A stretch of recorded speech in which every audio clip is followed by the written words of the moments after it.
Hello students, my name is Parampreet Singh. Welcome to your channel, Your Academy. Students, as you know, we have already started the very first chapter of class plus 2, that is solution.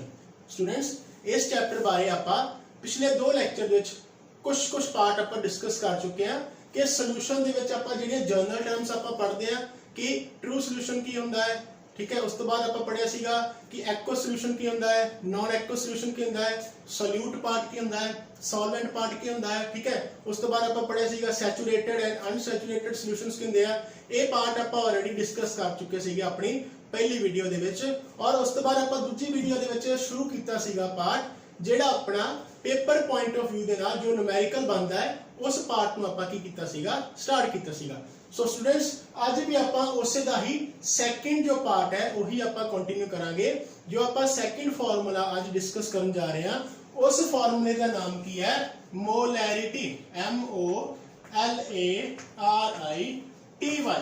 First of all इस word की definition आप करांगे और इस word के definition के according आप hopefully 2 या 3 न्यूमेरिकल भी कोशिश करांगे कि सॉल्व करिए ताकि सानू इस टॉपिक बारे इस फॉर्मूले के बेस पे जो न्यूमेरिकल होना है उस बारे थोड़ी बहुत नॉलेज मिल सके। सो स्टूडेंट्स, ये वाला formula paper point of view चाहे तुसी पंजाब बोर्ड पेपर चक लो चाहे तुसी CBSE बोर्ड का पेपर चक लो, इस फॉर्मूले के बेस पे एक न्यूमेरिकल काफ़ी हद तक 80-90% चांसेस होंगे आ कि इस फॉर्मूले के बेस पे सानू एक ना एक फॉर्मूले न्यूमेरिकल जरूर आता है, ठीक है। सो स्टूडेंट्स, सब तो पहले आप डेफिनेशन करांगे कि मोलैरिटी एक्चुअल विच हुंदी की है, ठीक है। मोलैरिटी एक्चुअल विच हुंदी की है। सो देखो स्टूडेंट्स, मोलैरिटी का मतलब की होंदा है, इनू आपां अगर डिफाइन करना होवे कि molarity is defined as number of moles of solute dissolved मतलब उन्होंने आपां कादे विच घोलिया है, डिसॉल्व्ड कीता है, कादे विच डिसॉल्व्ड कीता है, dissolved per litre of solution, कादे विच डिसॉल्व कीता उन्होंने आपां 1 लीटर सोल्यूशन दे विच उन्होंने आपां डिसॉल्व कीता है, उसनूं आपां की बोलदे आ मोलैरिटी, ठीक है। उसनूं आपां की बोलदे आ मोलैरिटी। हुण स्टूडेंट्स, इत्थे तुसीं एक नवां वर्ड देखा आएगा मोल्स, ये वाला वर्ड। हुण कोई भी चीज़ दे मोल्स, ये वैसे तो 9th क्लास का कॉन्सैप्ट है, मोल कॉन्सैप्ट 9th क्लास विच आपां डिस्कस कीता सीगा, तां तुसीं पढ़िया होएगा कि नंबर ऑफ मोल्स किद्दां फाइंड आउट करदे आ। इहदा मैं हल्का जिहा ओवरव्यू साइड ते देण लगा कि नंबर ऑफ मोल्स किवें फाइंड आउट करदे आ। नंबर ऑफ मोल्स इत्थे मैं साइड ते लिख रहा, ठीक है। नंबर ऑफ मोल्स कड्ढण दा फार्मूला की हुंदा है कि जो सानू गिवन मास है स्टेटमेंट विच, जो सानू गिवन मास है उसनूं डिवाइड कर दो ओदे मॉलिक्यूलर मास दे नाल, ठीक है। Number of moles of atom of molecule कड्ढने हैं तां ये साडे कोल फार्मूला हुंदा है गिवन मास ऑफ मॉलिक्यूल, जो भी दिता है गिवन मास डिवाइडेड बाय ओदा मॉलिक्यूलर मास। हुण मॉलिक्यूलर मास कितना कढना है ओदी आपां एग्जांपल दे थ्रू आपां बैटर विच समझण दी कोशिश करांगे कि किसी भी molecule they which number of moles find out करने आ तां ओदे वास्ते जो भी सानू गिवन मास है फॉर्मूले विच, जो सानू स्टेटमेंट विच गिवन मास दिता है, ठीक है, ਉਹਨੂੰ डिवाइड कर दो ਉਹਦੇ मॉलिक्यूलर मास ਦੇ ਨਾਲ, that is called number of moles, ठीक है। उसਨੂੰ ਆਪਾਂ ਕੀ ਬੋਲਦੇ ਆ, नंबर ऑफ मोल्स, ठीक है। सो ਇੱਥੇ ਆਪਾਂ ਕੀ ਲਿਖ ਸਕਦੇ ਇਹਨੂੰ, नंबर ऑफ मोल्स ਨੂੰ ਕੀ ਲਿਖ ਸਕਦੇ ਆ, गिवन मास ਨੂੰ ਮੈਂ ਇੰਡੀਕੇਟ ਕਰਦਾ ਪਿਆ W ਦੇ ਨਾਲ।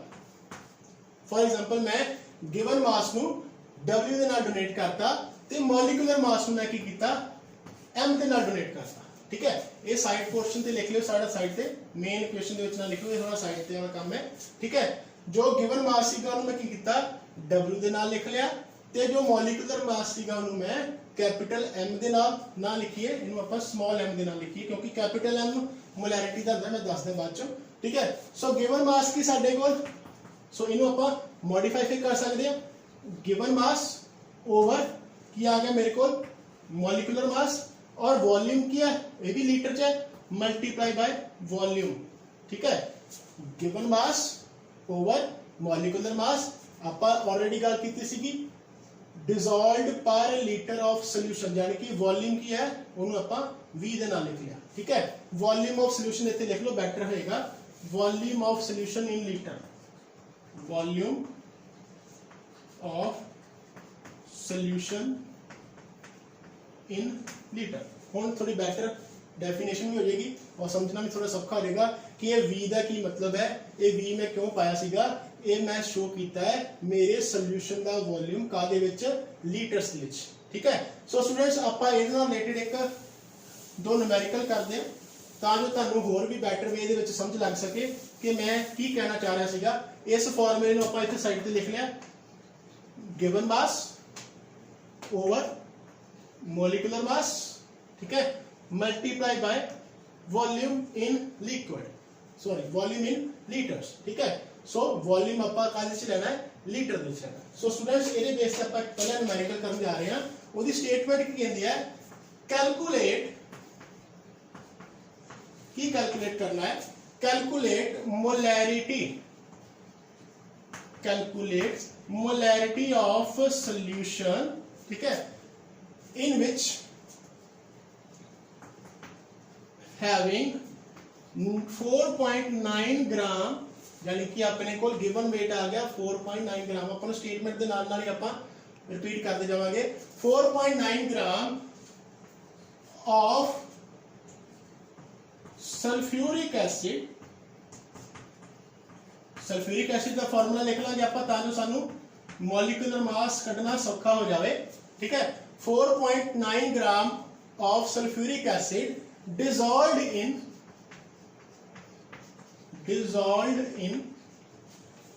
500 सेंटीमीटर क्यूब कह लो चाहे ml कह लो, इको गल है। ठीक है, ठीक है, 500 सेंटीमीटर कह लो या मिलीलीटर कह लो, one of the same thing. Dissolved having 4.9 gram of sulphuric acid dissolved in 500 ml of solution. ठीक है, तो स्टूडेंट्स इतने वन बाय वन आप बिना देखिए स्टेटमेंट सानू की कह रही है, जो भी कह रही है उन्हें अपन नाल दे नाल ही लिखते जावांगे। सब तो पहले देखो की फाइंड आउट करना है, मोलैरिटी। मोलैरिटी होंदी है कैपिटल M, इत्थे लिख लो मोलैरिटी नूं आपां डोनेट करदे हां कैपिटल M दे नाल। ठीक है, वड्डे M दे नाल मोलैरिटी फाइंड आउट करनी है। मोलैरिटी अगे मैं की कर लिया, क्वेश्चन मार्क पा लिया, क्योंकि ये मैं चीज फाइंड आउट करनी है, मैनूं इक्वेशन दे विच ये चीज गिवन नहीं हैगी। अगे की लिखा है, उस सोल्यूशन दे विच की है 4.9 ग्राम की है सल्फ्यूरिक एसिड, यानी कि गिवन मास की सीगा अपना W। ठीक है, सो W की साडा गिवन मास कितना दिता है 4.9 ग्राम। ठीक है जी, गिवन मास कितना साडे कोल W साडे कोल कितना है 4.9 ग्राम। ठीक है, उस तो बाद आ गया सल्फ्यूरिक एसिड। सल्फ्यूरिक एसिड का फॉर्मूला दिता है देखो, बट सानू मॉलिक्यूलर मास नहीं दिता। ठीक है, सल्फ्यूरिक एसिड का की दिता है सानू फॉर्मूला जरूर दिता है, ठीक है, बट मॉलिक्यूलर मास नहीं दिता। सो मॉलिक्यूलर मास कढ़न वास्ते आपां की करांगे, थोड़ा जिहा रफ काम करांगे ताकि असीं मॉलिक्यूलर मास भी इहदा कैलकुलेट कर सकीए। First of all molecular mass कढ़ना है आपां H2SO4 दा, सल्फ्यूरिक एसिड दा। ठीक है, सो इहदा मॉलिक्यूलर मास कढ़न वास्ते आपां स्टैप बाय स्टैप कैलकुलेशन करांगे ताकि तुहानूं समझनी भी सौखी हो जाए, ताकि तुहानूं बाद अगर तुसीं लैक्चर दोबारा रिपीट कर रहे हो तुहानूं पता लग सके कि इहदी मॉलिक्यूलर मास यानी कि स्मॉल m दी वैल्यू कित्थों मैं फाइंड आउट कीती सीगी। इहदे वास्ते मैं साइड ते दा रफ काम कर रहा। ठीक है, फर्स्ट ऑफ ऑल देखो किन्ने एटम है साडे कोल हाइड्रोजन दे, इत्थे सानूं पता लगदा पिया हाइड्रोजन दे 2 एटम है, यानी कि 2 मल्टीप्लाई करता एक एटम का भार कितना हुंदा है साडे कोल, एक हाइड्रोजन एटम का भार कितना हुंदा है 1। ठीक है, ये 2 कित्थों आया, क्योंकि 2 एटम सीगे, कादे एटम सीगे हाइड्रोजन दे। ये 1 क्यों लिया मैं, क्योंकि एक हाइड्रोजन का एटम का भार की हुंदा है 1 हुंदा है। ठीक है, प्लस का सिंबल पा लिया, फिर ब्रैकेट शुरू कर ली। अगे देखो S1 है, इत्थे मैं अपने कोलों S1 पा लिया। एक एटम सीगा मेरे कोल सल्फर दा, एक एटम कादा सीगा मेरे कोल सल्फर दा, और एक एटम दा एटॉमिक वेट कितना हुंदा है साडे कोल 32। एक एटम ऑफ सल्फर इज 32। ठीक है, एक एटम सल्फर का की होएगा 32 होएगा। फिर प्लस पा लिया, ठीक है। फिर अपने को ऑक्सीजन के कितने एटम है, साडे कोल 4 एटम है ऑक्सीजन के, ते एक एटम का भार कितना हुंदा साडे कोल 16। एक एटम का भार कितना हुंदा साडे कोल 16। हुण देखो नैक्सट स्टैप दे विच मैं की करूंगा, इन्हां नूं ऐड करूंगा, जस्ट की करना है जमा कर देना है, तां जो सानू की मिल सके, सानू मॉलिक्यूलर मास मिल सके कादा, साडे सल्फ्यूरिक एसिड दा। की आएगा 2 1 जा 2 प्लस 32 into 1 32 प्लस 16 into 4 64, ठीक है। सो स्टूडेंट्स इन्हें जस्ट ऐड करना है, जो भी ऐड करके आंसर आएगा वो सानू की मिल जाएगा, साडे सल्फ्यूरिक एसिड दा मॉलिक्यूलर मास। देखो 32 34 एंड आ जाएगा 4 and 4 8 6 3 98, ठीक है। सो 98 साडे कोल की आ गया सल्फ्यूरिक एसिड दा मॉलिक्यूलर मास। हुण साडे कोल यानी कि m दी वैल्यू की आ गई साडे कोल 98 ग्राम, क्योंकि आप सारा कुछ ग्राम च ले रहे हैं, सो इहदे नाल भी मैं वर्ड यूज कर लिया ग्राम, ठीक है। सो इहदे नाल मैं वर्ड यूज कर लिया ग्राम।